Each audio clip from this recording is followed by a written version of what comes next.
Is a great panel, I think, because it sort of touches upon so many areas that affect directly when a private foundation, an individual, an NGO wants to work in Haiti, has an interest in going down to Haiti, and we have an echo here, I'm sorry. What we're dealing with on this panel is we're addressing the political instability or stability, the history of institutionalized, you would say maybe, racism, the health crisis, and how inaccessibility or accessibility becomes a factor.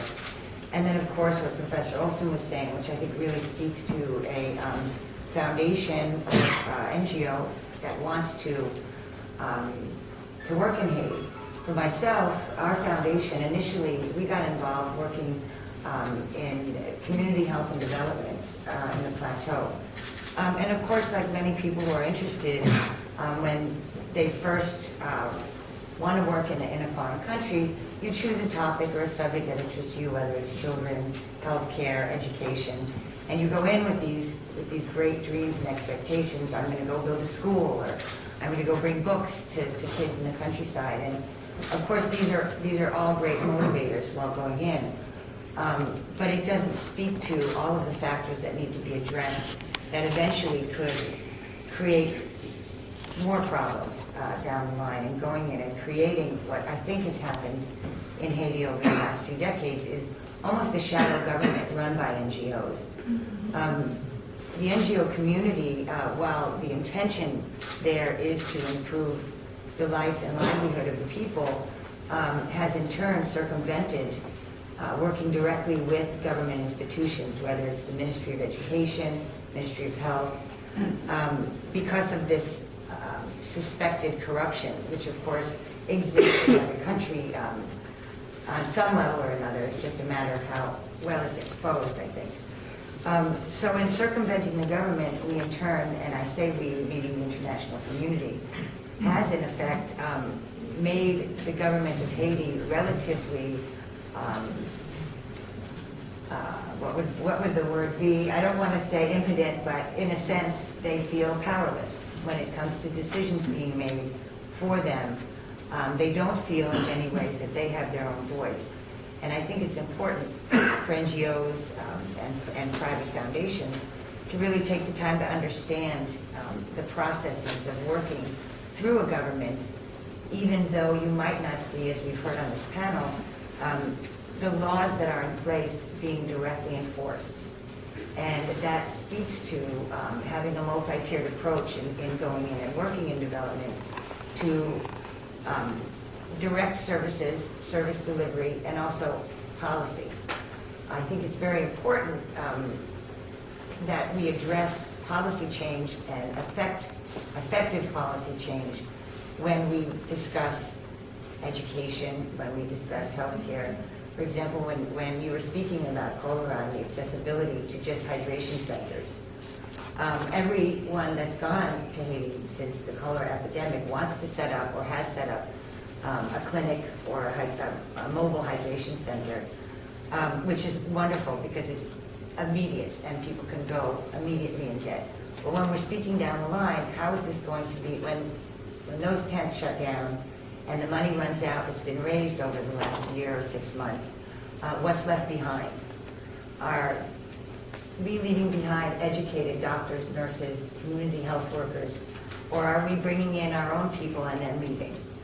The importance is to educate people on the ground, to facilitate programs that bring inclusive education, not just we're bringing in teachers from another country to come in, or we're bringing in doctors, or we're bringing in equipment that in turn we either take back or is left in hospitals where people aren't trained to use them. So what becomes a good intention eventually down the line can become something that is detrimental, or at least creating resentment in a way. So I think, what everyone has spoken to on this panel, from enforcing policy to what Professor Stefik was saying, whereas in the institutionalized concepts that we have about Haiti, I think that it's important to address cultural competency when going into a country, whether it's Haiti or any other country with a long history of political instability and crisis. For me, it happens to be Haiti, and I think that the level of cultural competency that many NGOs have while going in, they say, well, it worked in Banda Aceh after. It worked in Thailand after the tsunami. Well, that's great, but that's not where we're at now. So in order to create what we would like to say a cohesive approach, working with the government, having NGOs work together, private foundations working together, it's important to understand and have a cultural competency when you're going into, whether it's through the government or into the countryside or working with people directly on the ground. I feel in my personal experience that that has been one of the biggest hurdles in dealing with trying to bring people in, trying to raise money, and trying to create programs, is trying to get people to understand a little bit more the culture of Haiti and how important it is for the people themselves. The nationalism and the patriotism that the people of Haiti have is something that cannot be overlooked. And when we go in and we come in with our own ideas and do not allow them to have a voice in that, what will happen down the line, we might have a very good response right now for 6 months, but down the line, it ain't gonna fly. It's not gonna stay. So I will speak to what you were saying earlier about the comparison between the reaction, the international reaction to the Cuban community's arrival here in the 80s and 90s. But that is actually something that inspired me to get involved in Haiti. I had been working here in Miami for many years in the Little Haiti community, but I was watching the Elian Gonzalez events unfold. And I don't know if anyone remembers or lived here when Elian was sent to Disney World. Well, it made the front page of the Miami Herald, it made the news, and on Channel 7, of course. But at the same time, on Key Biscayne, a boat of about 210 Haitian refugees arrived and were jumping onto the bridge, and they had aerial shots. And I was watching all of this, and at the same time I was watching and reading about Elian Gonzalez going to Disney World. And there was a little girl, an image of a photograph of a little girl being lowered down from the boat that she had just spent probably 6 days at sea, crowded with 210 people on that boat. And she had a beautiful, unspoiled yellow dress. And she was being lowered down by her family. And that still really stuck out to me, because I thought, here's Elian Gonzalez getting all this attention. That little girl was sent to Chrome, and eventually she was probably sent home. And I thought to myself, my gosh, what has happened over the last, decade or so that has enabled the public to accept that? And I wrote a letter to the Miami Herald. Big mistake. So I wrote the letter saying, I'm confused, and the next thing I knew, the foundation was receiving phone calls from Haitian leaders throughout Miami saying, all right, you wrote it, you're interested, come see. So I had been to Haiti before, but that's when I actually felt that the foundation needed to really get involved, and the community opened up to me and took me down, and I went to Haiti, and I was able to then go in with people here that kind of knew what my intentions were. So I think that in addressing this panel, which I'm very honored to have been a part of, and I thank you, what I'd like for all of us to keep in mind is that all of these approaches, each and every single thing that we've talked about, is the most important. And we have to have a vertical approach in dealing with rebuilding Haiti, whether it's building back, as Bill Clinton likes to say, building back better. We need to build everything together. There's not one thing that is more of a priority than the other, because we're going to be sitting here again, deja vu all over again. We'll be sitting here having the same discussion. And it says here that I work with the Clinton Global Initiative on culture.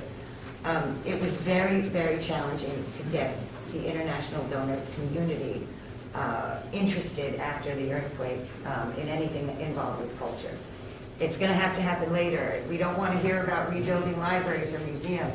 Well, the libraries and the museums are the heart and the history of the country of Haiti, the people of Haiti. And without recognizing that and rebuilding that, we're losing out and we're not going to succeed. So I think that I'm very happy to be here with everybody, and I'm glad that we're all on a vertical line. So what I'd like to show now, we're showing a piece. It's actually, I'm a filmmaker. This is not one of my films, but this film, it's a 6-minute piece, and it was Haiti is music, can we not? and music is I'm sorry. Haiti. I'd like to introduce And it Haiti is also before- the symbol of freedom. Thank you. I'd just like to introduce it before, I know Danny Glover's a little more famous than I am, but the piece was made about 2 weeks after the earthquake, and a lot of the footage that you're going to see was filmed prior to the earthquake.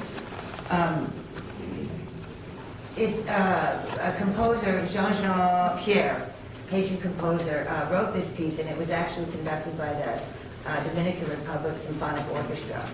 And it was very symbolic to have the two countries on the same island come together in such a way. And it speaks to hope. And I think that this is a beautiful way to end this discussion. So now we can let it. Haiti is music, and music is Haiti. And Haiti is also the symbol of freedom from slavery. The Haitian Revolution marked the first successful slave revolt. That victory embodies the spirit of the Haitian people. On January 12, 2010, an earthquake devastated parts of the land we call Haiti. The musical composition by Haitian composer Jean Pierre is the first ever in history